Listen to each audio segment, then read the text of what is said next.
24শে জুলাই আন্দোলনে আহত আমি এক চোখের দৃষ্টি হারিয়েছি। শরীরে ৮৬টার মতো ছড়াগুলি। বিসিএস এর প্রিলি পাস করেছি, কিন্তু রিটেন দিতে পারি নাই। আমার সাথে আসলে শিবিরের নেতারা যতটা আন্তরিকতার সাথে যোগাযোগ করছে, একেবারে শিবিরের শীর্ষ নেতারা, এটা আসলে অন্য কেউ করে নাই। আসসালামু আলাইকুম, আমি জসিমউদ্দিন, ঢাকা বিশ্ববিদ্যালয়ের রাষ্ট্রবিজ্ঞান বিভাগের শিক্ষার্থী ছিলাম, এখন মাস্টার্সে আছি। তো আমি আসলে 24শে জুলাই আন্দোলনে আহত আমি এক চোখের দৃষ্টি হারিয়েছি। এখন আমি তো আসলে আগে ছিলাম চাকরি প্রার্থী। তো জুলাইয়ে এই চোখের দৃষ্টি হারানো এবং শরীরের অন্যান্য কমপ্লিকেশনসগুলোর জন্য, কারণ আমার শরীরে ৮৬টার মতো ছড়াগুলি, তো শরীরের অন্যান্য কমপ্লিকেশনসগুলোর জন্য আমি আসলে স্বাভাবিক জীবনে আর ফিরতে পারিনি। আমার যে চাকরির প্রস্তুতি বা চাকরির পরীক্ষা দেওয়া, এটা আমি আসলে এখন আর পারি না।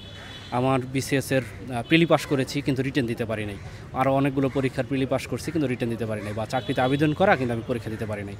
তো সেই জায়গা থেকে আমার যেহেতু ওই ক্যারিয়ারটা শেষ হয়ে গিয়েছে, সেই জায়গা থেকে আমার মনে হলো, যেহেতু আমি রাজপথে নেমে আন্দোলন করেছি দেশের স্বার্থে, মানুষের স্বার্থে, তো আমি যেন বাকি জীবনটা দেশের জন্য কাজ করতে পারি। সেই জন্য আমার ডাকসুতে দাঁড়ানো বা শিক্ষার্থীদের প্রতিনিধি হওয়ার একটা আকাঙ্ক্ষা তৈরি হওয়া।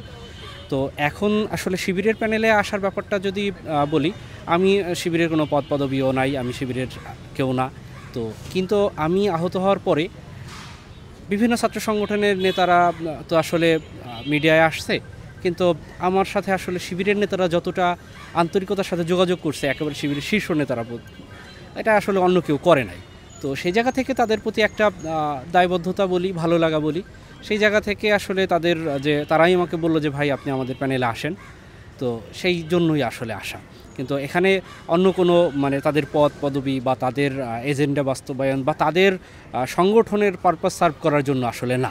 এটা ডাকসু, এখানে প্যানেলের নাম যেমন সাদিক ফরহাদ প্যানেল, সেই প্যানেলের একটা হাইব্রিড প্যানেল যেটাকে বলে, বিভিন্ন ধরনের বিভিন্ন মতের বিভিন্ন সেকশনের মানুষজন, যেমন আমাদের এখানে 4 জন আপু আছেন, বোন আছেন, একজন ফিজিক্যালি চ্যালেঞ্জড ভাই আছেন, তারপরে আমি জুলাই যোদ্ধা হিসেবে আছি, আবার আরও একজন আছেন যিনি আসলে শিবিরের না, বাংলাদেশের।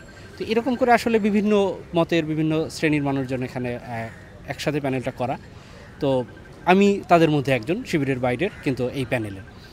আর আমার পরবর্তী ইচ্ছা, ভবিষ্যৎ ইচ্ছা যদি বলি, আমি সারা দেশের মানুষ যারাই আমার কথা শুনবেন, আমার একটাই অনুরোধ থাকবে সবার প্রতি, জুলাইয়ে যেমন আমরা দল মত নির্বিশেষে একটা অন্যায়ের বিরুদ্ধে, ফ্যাসিস্টের বিরুদ্ধে আমরা রাস্তায় নেমেছি, দেশের প্রয়োজনে, জাতির প্রয়োজনে আমরা এইভাবে একতাবদ্ধ থাকব। হ্যাঁ, আমাদের মত আদর্শ পার্থক্য থাকতেই পারে, কিন্তু দেশের স্বার্থে, জাতির স্বার্থে, সার্বভৌমত্বের স্বার্থে আমরা যেন সবাই এক এবং ঐক্যবদ্ধ থাকি।